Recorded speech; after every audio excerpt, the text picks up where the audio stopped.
cigarette from me too, goddamn, because I'm out. I'll pay for it. Where the fuck my jacket at? We did something today. No, I'm gonna hear this one. Alright, I bet you. And I do have papers and whatnot. So let's get it on. This is the love equation, man. I'm interviewing a brother of mine, and he is willing to be on screen. I have had people who have not willing that want it or not, but he wants to be on screen because I really wanted to examine his poem that he had that was called "No More Mr. Nice Guy," and he has a very big basis on why that poem was created, and he recites this poem a lot. So I want to get some insight on why he made that poem. So start from the beginning about how that poem came into fruition. But let's start with why you even created the poem. Alright. The initial reason why I created it was because I wanted a clean poem, if you will. Like, I have a lot of dirty poems because that's not important right now. Well, your style is very swift. You know, we talked about that as well. Remember, I'll be like, man, sometimes you need to slow down because your words are very swift and they might go over people's heads. And you really creative that way, poetically. So, you know, I appreciate your art. I just want people to understand furthermore about why you created No More Mr. Nice Guy. I understand. And so going back into that, as he said, like, there was this one girl who I really liked. But look, let's rewind back for a couple of seconds. I apologize. So I was told by my homie who like always had beautiful women with them, always had the girls that he liked. I was like, what did you do? Well, I like girls who like me. And also, I wrote down what I wanted in a woman. And so she just came about. Anything on the list that we would, you know, that you wrote a list, so yeah. What are some particular things you had on the list? After hearing that from him, I did write my list, and some of them were just to have a pleasant attitude, you know, be supportive of my artwork or wherever I'm going in life. I mean, that wasn't the exact quote, of course, but outside of that, like, nice smile, pretty eyes, and so, let me also add to that. No hair, no weave, no makeup. I don't really like all that natural stuff. Yeah, all natural. I like to know what the woman I'm done with actually looks like. But you know, look, a question in that though. What I don't know the men who like the fake shit. Is there any man that I don't know any men who like the fake shit on a woman? I was talking to a young man earlier today, and he was saying he doesn't mind the weave and all that. But what about like the fake titties and fake ass type shit? Like this shit don't feel natural. I mean, I don't know anything about. Okay, but that's what I mean. I don't know anybody who. Yeah, I'm not attracted. Who really deal with that and like it. Yeah, a lot of men like real stuff, to my knowledge. Right, so back to your point, all natural. Yeah, well, outside of her being all natural, like, and with her skin complexion, like, there was just certain things that everything fit my list, and she was everything that I wanted. On this, the girl that you made this poem about. I didn't necessarily make it about her, but it leads into why I made the poem. Right. Like, she was everything that I wanted, and so I went out there. I spit my junk, like, people loved it, it was amazing. But outside of that, like, in real life, outside of just the poetry game, in real life, the girl that I wrote everything about, and like, she was just here in my face, like, it's almost unbelievable. She was a student of my Shifu's. Okay, a Shifu is your Kung Fu master. And so the guy who was teaching me Chinese Kung Fu, he had a wife. His wife was a choreographer, a dance teacher. college students. She taught her one day. And so I just come to see my shifu. And the chick that I saw on Instagram who fit everything that I ever wanted was just there right then and there. And where was this? At my shifu's house. I'm saying where in America? Oh, in Greensboro, North Carolina? North Carolina. Yeah. Was she born in North Carolina as well? Or? Yeah, but she has some family from the Bahamas. You say she was your type. Explain that. Skin tone, she was brown skin. Like, I love dark skin and light skin chicks. But a lot of brown skin chicks get, like, pushed to the wayside because of the dark and light battle. And so, I knew that I wanted to give some love to the brown skin. And she had, like, history with respect to the culture. She was nice, sweet, didn't have any weave in her hair, no makeup. Like, she sang, she rapped, she acted, she danced. It was like Did you meet her family eventually or no? I met her mom. Her mom loved me.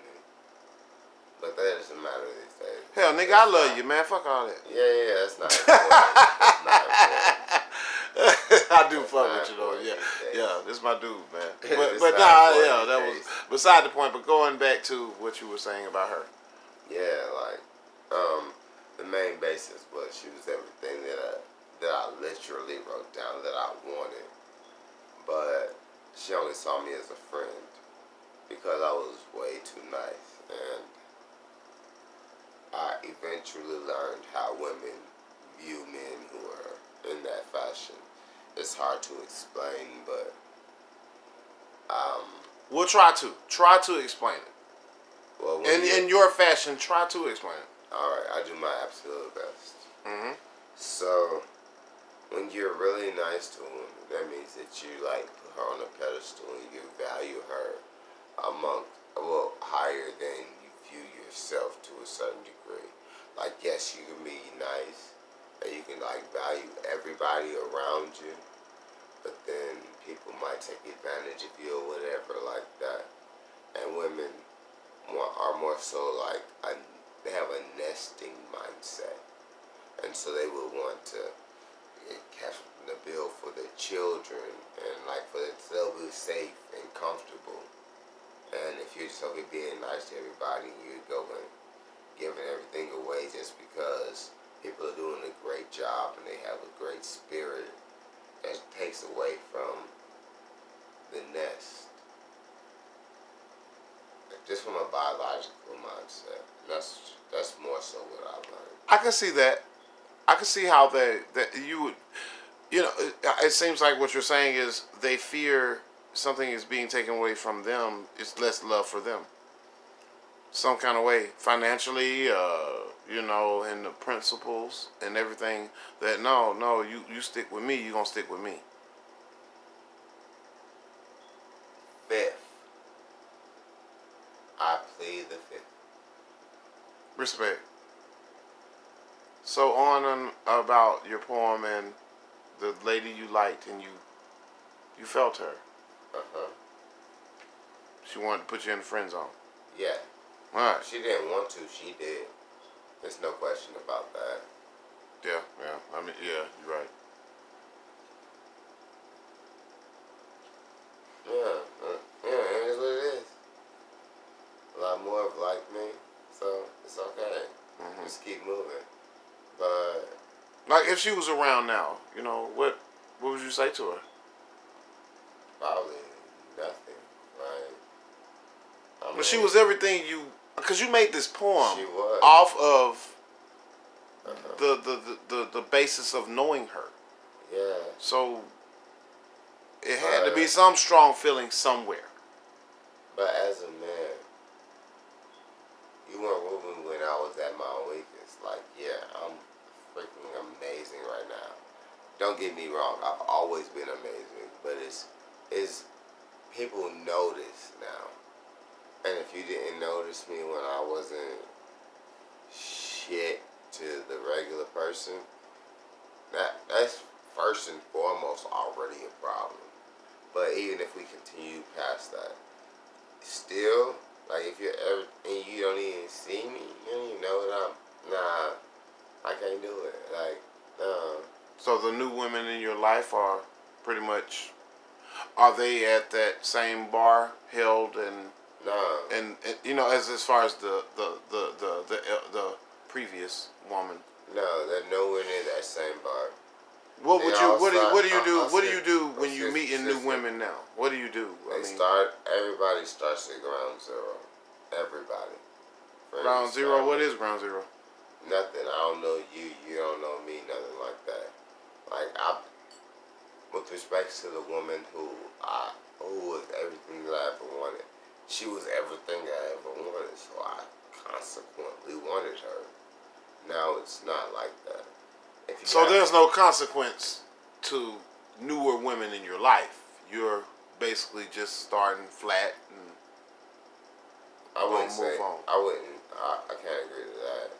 There are consequences, but it's only if they do stuff wrong in my viewpoint. Mm-hmm. But again, if I do, it's not again. In retrospect, if I do anything wrong in their viewpoint, then I won't be a factor either. Hindsight is 20/20, so Yeah. to say. Yeah. Yeah, I if can she see do that. anything wrong, I probably won't mess with her. If I do anything wrong, she probably won't mess with me. But, What's wrong? What's wrong in your lines of dealing with a woman? What's the lines?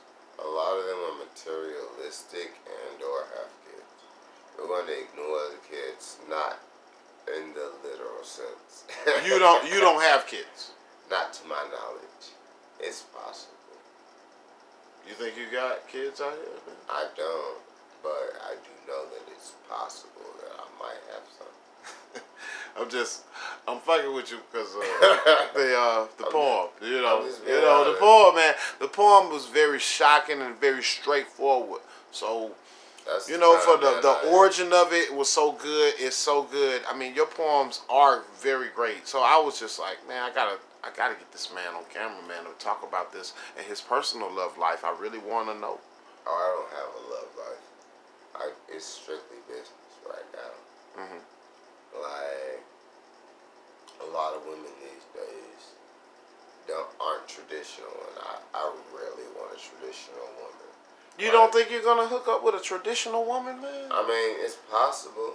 I'm not putting it outside the frame of things, but I believe you can meet a traditional one, though. I believe I can. I can do anything. Let's not get that out. Let's not forget that. Burn. Let's I call it can burn. do anything. Respect. I can feel that. I can do it. Yeah, but I'm not pressed on. Like, I'm worried about me right now. Like, I'm doing this whole selling thing. I'm worried about being the best merchandiser I can be, and then everything else will come. Like, I can make 300K a week. I mean, a month. Correction. But it just takes a little bit of time and practice, and I'm willing to do that. Hey, got a great question here. We always say we can try to do it by ourselves. Now, I am a person that is really bent on we can only make it together. Okay. As far as a relationship is concerned, do you think you can make it together with a woman when you have nothing versus you saying, I need 300K? When you have the 300K, then how do you find a soulmate after that? Or is it possible? I don't know, to be completely honest. Like, I've tried before. I don't even have 300K right now, but I've tried beforehand, and they didn't care. So maybe. Does love come with money? I mean, the way it's sounding from you, it sounds like a lot of women love the money and then they love you after. Last week I heard an African woman say on the podcast that love is good, but when money comes, then love gets better. And so I truly hope that all women don't believe that, but that's all I've experienced this far. Yeah, same, because it seems like women do feel a security there. Yeah. But then does that assure the love? I know, man, because I put myself on the shield as well, and I felt like I done treated a lot of women good with this and with that, but you didn't really love me, so the money go then what? Well, okay. You know what I mean? Now, how the money get better? How the money make it better? Let me when play you know devil's what I mean? advocate, so we're not just dissing them. Oh hell yeah. Respect. Men and women don't love the same way. Men are more prone to love unconditionally, but women usually have conditions to their love. It's biological again. They have a nesting mindset. Men are just trying to dominate or take care of it's them and whatever is theirs. Well, to love unconditionally, ain't that a nesting? No. It's different. It's different. You can use somebody to add to your nest. I mean, hey, if you have a couple more twigs, you know what I'm saying, I'll chirp a little bit to get those twigs. It's not what everybody does. It's not what I'm saying. Mm-hmm. And if you all get offended, I truly don't give a fuck. But like what I'm actually trying to phrase is that, okay, a male more so want to like appeal to everybody in his faction, everybody who's in his arena. If I'm a manager, all my employees, I want to make sure that all of them are okay, and then I'll be okay. Boss style. Yeah. Gotcha. That's typical masculine mindset. Yeah, I'm gonna take care of everybody around me. Yeah, so that I'm okay because I don't have to hear them bitching and moaning. As long as they okay, I'm okay. Yeah, that's a nicer way of saying it. Gotcha. Yeah, cause I feel that. I can respect that. But if everybody just needs everything, that means that you're not doing your job, and you stepped out of your realm of. And that will be your woman. Yeah. If she is kind of like. That's her fault, actually, in that point, because she allowed a random guy who wasn't worthy of her to be able to affect her whole life and generations past just her life. Like, the women have to be responsible too. They're getting real lazy and picking their guys, but hey, whatever, you know. It's about to sound like I'm getting bitter, and I don't give a fuck, to be completely honest. Have fun. But yeah, like, women have to do some vetting too, to be completely honest with you. Oh yeah, that's it. Hey, the love equation, ladies and gentlemen. My guy Juice. Respect. Thank him. I really thank him. I appreciate it for coming through. And man, he kind of laid it down from a single people's term, and yeah, man, he going on a hot date tomorrow. Let's hope he. Don't tell him that. Man, that man is doing it, man. That man going on a hot date tomorrow. He doing his thing, man. Hey, and then look, let's and then that's what I mean about this channel. This is what I want to. This is what me and my brother and the love equation is for people to express themselves. It's like taking a shit. It's like get it all off, and then you could probably feel different tomorrow. Because see, if somebody asks you right now how you felt about this or that, hey man, just go on to the 10 Clarity channel, and you can hear it. And I don't have to explain that anymore. I be really wanting people to kind of put that out there and leave it there, because this is where it's gonna be end up at in the future, and stay there. 10 Clarity. So love, Juice, man. Thank you, man.